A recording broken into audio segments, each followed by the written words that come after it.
우리 몸속에 사는 미생물은 약 만여 종, 개수로 따지면 1조 마리가 넘는다. 이런 미생물들을 모아 무게를 재면 무려 2kg에 이르는데, 즉 우리가 균이라고 생각하는 미생물들은 외부에서 침입하는 것이 아니라 늘 우리의 몸에 존재하면서 다양한 역할을 해오고 있었다. 병이라는 것은 이런 몸속의 균들의 역할에 균형이 깨질 때 찾아오는 것이다. 또한 꼭 필요한 균들이 급격하게 사라지는 경우에도 몸에 이상 증세가 나타난다. 건강한 신체를 위해 일상에서 접촉하는 균만큼이나 중요한 것은 바로 우리 몸속에 존재하는 미생물들이다. 이것을 장내 미생물물이라고도 하는데, 이들은 장내에서 하나의 생태계를 이루고 있다. 우리의 장내에는 다양한 균들이 있다. 인체에 좋은 유익균이 약 85%, 그리고 인체에 해로운 유해균이 약 15%, 몇몇 균들은 몸 상태에 따라 유익균과 유해균 사이를 오고 간다.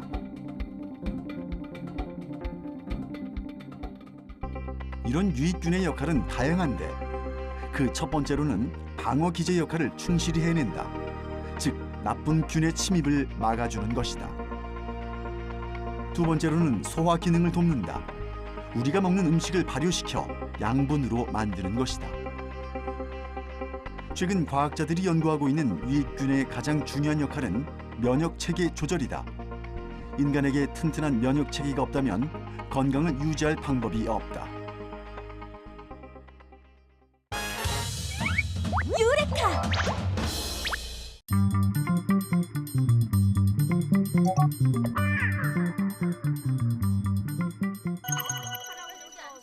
이곳은 바로 수원에 위치한 아토피 특성화 학교.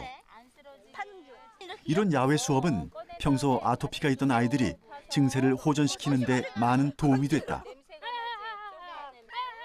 그래서 아토피 증세가 있는 아이들은 일부러 이 학교로 전학을 오는 경우도 많은데, 그중에 90%가 호전된 상태로 졸업을 하고 있다고 한다. 여전히 팔과 다리에 아토피의 흔적이 남아있긴 하지만 예전에 비해서 많이 좋아진 상태다. 학교의 생활 환경과 이런 야외 수업들이 아토피 증세를 호전시키는 데 도움이 됐다고 한다. 대체 학교는 어떤 환경을 조성해 놓았길래 아이들의 아토피 질환을 개선시킬 수 있었을까? 우선 교실과 복도가 편백나무 등의 친환경 자재를 이용해 꾸며졌다.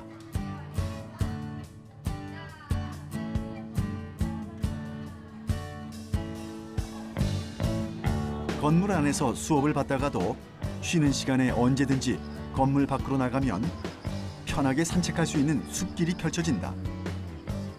늘 자연과 더불어 지내는 환경이 필수인 셈인데, 단순히 야외 활동만 장려하는 것은 아니다.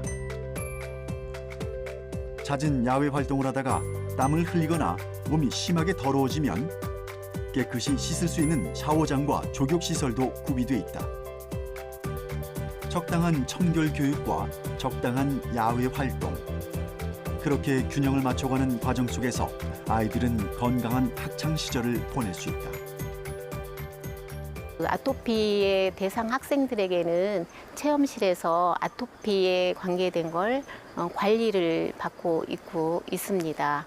그리고 특히나 그 아이들의 그 심리 치유를 하기 위해서는 이렇게 넓은 텃밭을 이용해서 흙을 이렇게 자유롭게 만지고 씨를 뿌리고 가꾸고 해서 자연의 소중함도 익히고, 그다음에 친환경 이 작물을 재배하면서 친환경이 좋은 점도 공부를 해가고 있습니다.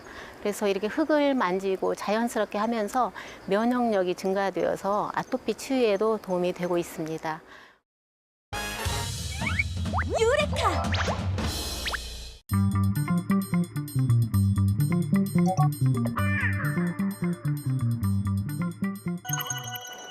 의료의 패러다임이 치료에서 예방과 관리로 바뀌며 디지털 헬스케어 시장은 성장했고 다양한 디지털 기술은 새로운 산업을 태동시키고 있습니다. 그중 가장 핫한 기술 분야로 VR을 빼놓을 수 없을 겁니다. 가상현실을 뜻하는 VR은 VR 기기를 통해 현실과 동떨어진 가상의 공간을 체험하는 유저 인터페이스 기술의 하나입니다. 그 대표적인 활용 분야는 교육과 게임이었지만 의료와 헬스케어 분야에도 발빠르게 융합하고 있죠.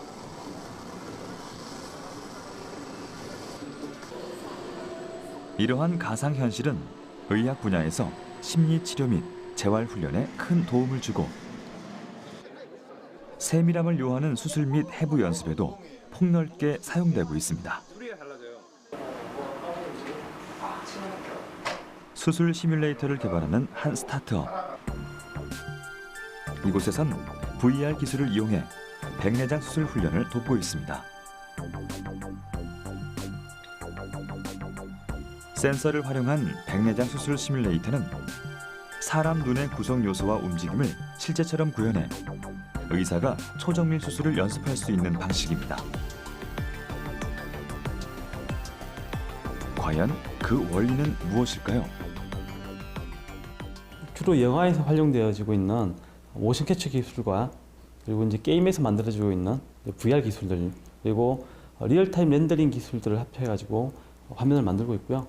수술 환경이 이제 사람들이 어떻게 움직이는지, 수술 도구가 어떻게 움직이는지를 실시간으로 추적하고요. 그 정밀도가 1mm 이하의 정밀도가 나오게끔 저희들이 구현을 하고 있습니다. 수정체가 혼탁해져 앞이 안 보이게 되는 백내장은 국내에서 연간 40만 건의 수술이 이루어집니다. 혼탁해진 수정체를 인공수정체로 교체하는 수술이죠. 연구에 따르면 고도의 전문성을 지닌 외과의가 되기 위해서는 2만 시간에 달하는 경험이 필요하다고 합니다.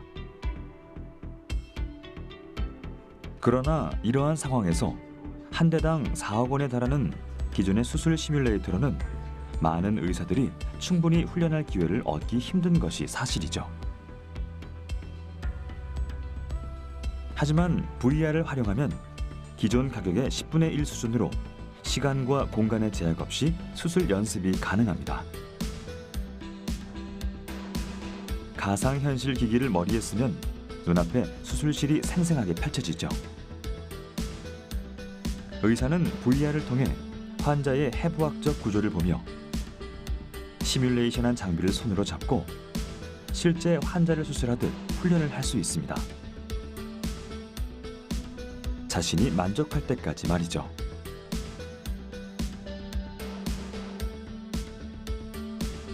VR을 기반으로 한 수술 훈련은 외과 의사의 수술 훈련과 숙련도 향상에 앞으로 크게 기여할 것으로 기대됩니다.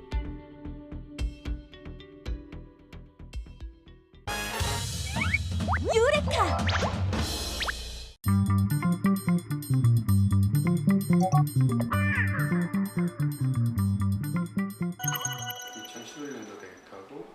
국내에서 처음으로 암 진단 및 치료를 돕는 인공지능 왓슨을 도입한 대학병원을 찾았습니다. 인공지능은 1,500만 쪽에 달하는 방대한 의학 자료를 스스로 습득, 10초 안에 환자에게 가장 적합한 치료 방법을 제시합니다. 그 능력은 진료에 투입되는 횟수가 늘수록 매일 최고치를 경신하며 진화하고 있죠. 왓슨은 2011년 미국의 한 퀴즈쇼에서 사람을 상대로 우승해 유명세를 탔습니다. 이후 여러 분야에서 맹활약을 펼치며 의료 산업에까지 적용됐는데요. 아마 인공지능 중 가장 유명한 의사일 겁니다. 왓슨의 강점은 하루 평균 100건 이상 업데이트되는 새로운 암 논문을 실시간으로 수집해 단시간에 최적의 치료법을 찾아준다는 점입니다.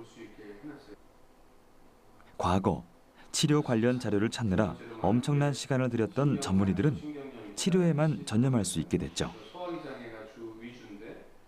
그렇다면 암 진단은 어떤 방식으로 이루어질까요? 클라우드 서버로 로그인한 뒤 암의 종류와 환자의 임상 정보를 입력합니다. 그 뒤 분석을 누르면 왓슨이 생존율과 치료법을 등급별로 제시하게 되죠. 왓슨이 제시한 치료법을 토대로 여러 분야의 전문의들이 의견을 모읍니다. 인공지능과 인간이 협력한 다학제 진료로 가장 적합한 치료 계획을 세우게 되는 거죠. 이는 미래의 오진 비율을 제로화할 것으로 기대됩니다. 유레카!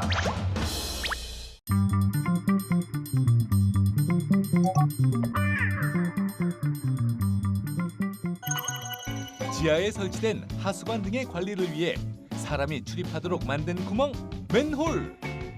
그런데 맨홀 출입구를 잘 살펴보면 대부분 이렇게 동그란 모양인 걸 볼 수 있습니다. 동그라미, 네모, 세모 중에 맨홀 뚜껑은 왜 동그라미지? 궁금하네. 직접 맨홀 모형을 만들어 그 이유를 밝혀보도록 하겠습니다. 자와 컴퍼스를 사용해 똥손에서 금손으로 레벨업! 반듯하게 도형을 그린 뒤 칼로 조심스럽게 잘라내자 동그라미, 세모, 네모 세 가지 모양의 맨홀 모형이 완성됐습니다. 톡톡 씨가 만든 세모 조금 작아 보이긴 하지만 이제 만든 맨홀 모형을 구멍에 잘 맞춰 넣어볼 텐데요. 느낌 씨가 만든 동그란 맨홀 모형은 어느 방향으로 넣어도 아래로 빠지지 않는 반면 세모, 네모의 맨홀 모형은 방향을 살짝 틀자 아래로 쏙 빠져버립니다. 그 이유는 바로 도형의 폭 때문이죠. 여기 한 변의 길이가 10cm인 정사각형이 있습니다. 가로, 세로 어디를 재도 10cm지만 대각선의 길이는 10cm보다 더 긴 약 14cm이죠.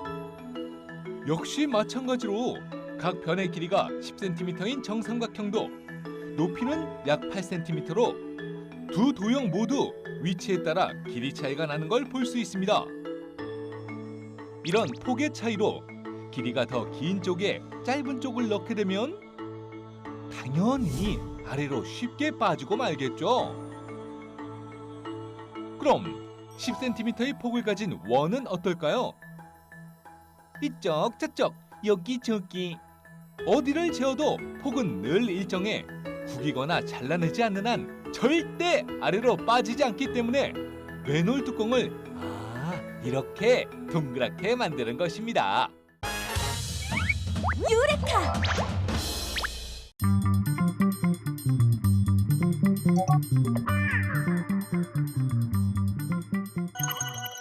무거운 물건을 담는 종이 상자 속에도 숨어 있고요. 수많은 자동차의 무게와 팽창력을 분산시킬 수 있도록 제작된 다리. 그리고 높이 솟아오른 탑까지 많은 구조물들이 삼각형을 기본으로 한 트러스 구조로 이루어져 있습니다. 삼각형의 힘을 보여주자. 하나, 둘, 셋, 딸! 세 변의 길이가 같을 때 변형이 쉽게 일어나지 않고 힘을 효과적으로 분산할 수 있다는 장점을 가진 삼각형. 그래서인지 이 세 사람도 뭉치기만 하면 세상 두려울 것 하나도 없나 봅니다. 자, 삼각형의 놀라운 힘 지금부터 눈으로 직접 확인해 보시죠.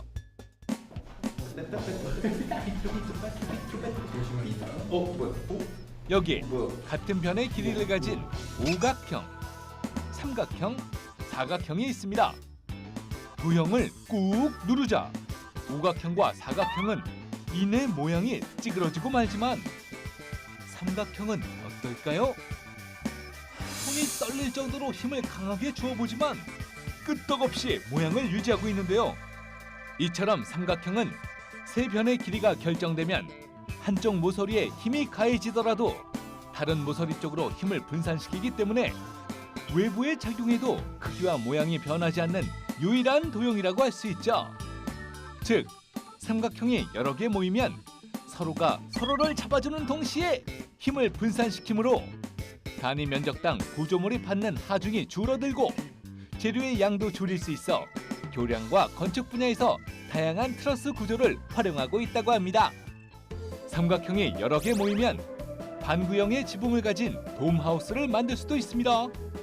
돔은 건물 내부에 기둥을 세우지 않고도 튼튼한 구조를 가지는 동시에 넓은 공간을 활용할 수 있어 경기장이나 전시장에 많이 쓰이고 있죠.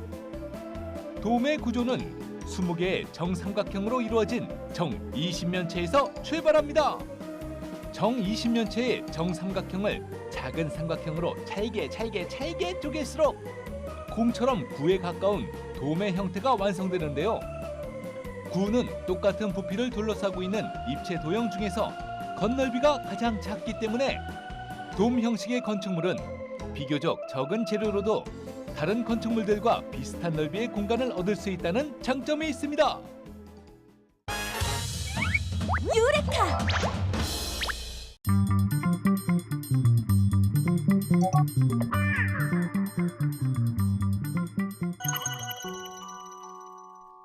다빈치는 30년이 넘는 세월 동안 머릿속을 스쳐갔던 모든 생각의 단편들을 메모로 기록했습니다. 개인적인 상념에서 예술, 철학, 공학 등 번뜩이는 아이디어가 가득한 다빈치 노트. 그 한 장의 가치는 돈으로 환산하기도 어렵죠.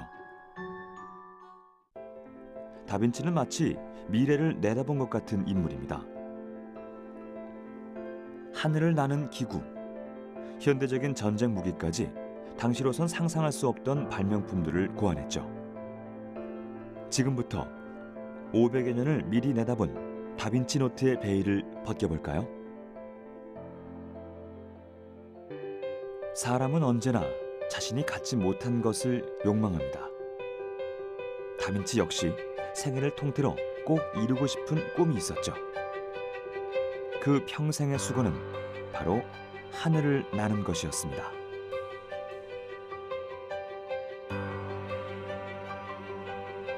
그는 새가 날 수 있다면 인간도 날 수 있어야 한다고 생각했습니다. 하늘을 날 수 있다면 많은 사람들이 그를 우러러보고 다빈치의 이름은 영원히 남겠죠. 이런 믿음은 인간을 하늘로 데려갈 기계의 창조로 이어졌고, 그의 발명품 중 가장 유명한 것이 다양한 형태의 비행 장치입니다. 새가 이렇게 날아가는 거라면 그 날아가는 형태만 묘사를 했었을 텐데, 다빈치는 분명히 그 새를 잡아서 이렇게 날개를 해부도 해보고 그 원리나 어떤 근육이나 이런 것들을 다 기록을 했었단 말이죠. 그냥 형태만 새의 날개, 형태만 박쥐의 모양 이런 게 아니라, 그러니까 새가 날갯짓을 하는 그 근육의 어떤 움직임 같은 것을 물리적 메커니즘으로 구현하게끔 만들어낸 게 굉장하다고 볼 수 있습니다. 비행에 대한 욕망은 그의 노트 곳곳에서 나타납니다. 새들의 비행을 흉내낸 그의 생각은 그가 남긴 스케치에 고스란히 담겨 있죠. 그렇다면 다빈치는 영감을 어디서 얻었을까요? 자연은 그에게 스승이나 다름없었습니다.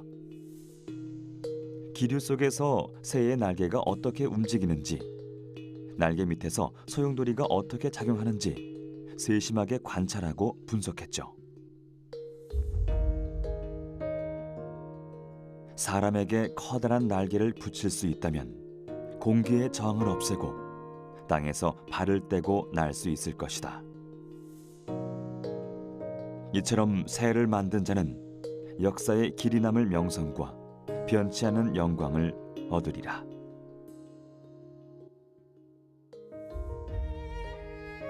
하늘을 나는 원리를 밝혀낸 최초의 사람이 되고 싶었던 다빈치. 그는 새가 자체의 중량을 지지할 정도로 충분한 공기의 밀도층 위에서 뜨게 된다는 것을 발견했습니다. 하지만 깃털이 달린 새의 날개는 사람에겐 적합하지 않다는 사실을 깨닫고 박쥐의 날개를 본뜬 오니소프터를 설계했죠.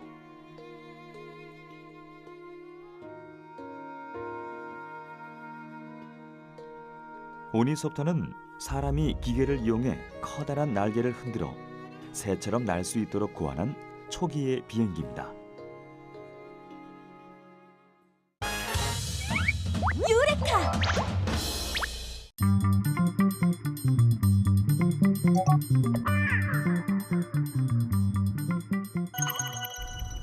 낙엽은 농사에 아주 유용한 밑거름이 된다.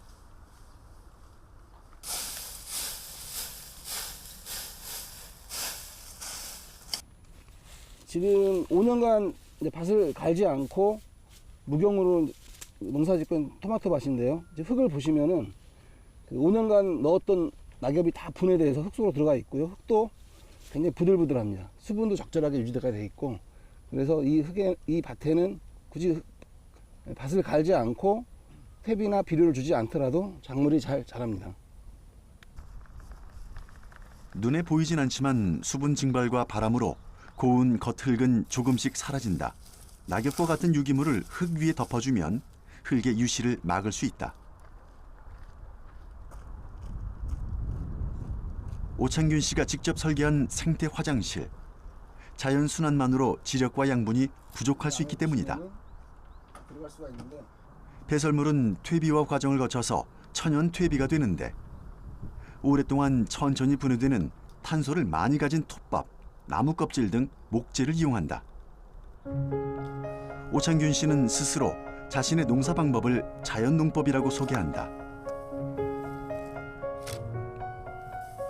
화학비료와 농약을 쓰지 않는다는 건 유기농업과 비슷하지만 자연농업은 흙을 갈지 않고 풀도 뽑지 않은 것이 특징이다.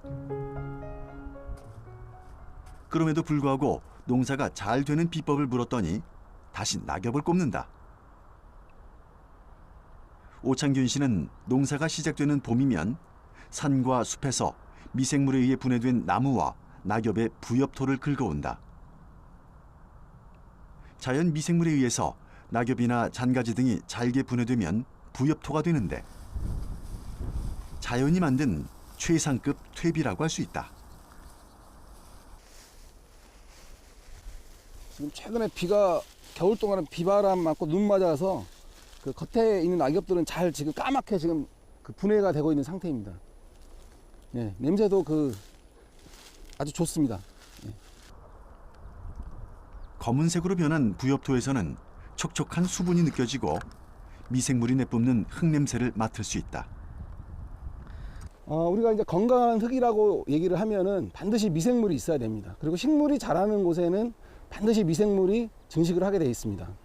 그래서 흙 속에는 많은 미생물이 필요로 하지만은 또 다양한 미생물들이 있어야 토양 생태계가 건강하고 그것들이 작물을 키우는데 병충해를 예방하거나 작물 성장에 도움이 되는 여러 가지 유기물들을 제공을 해줍니다. 유레카!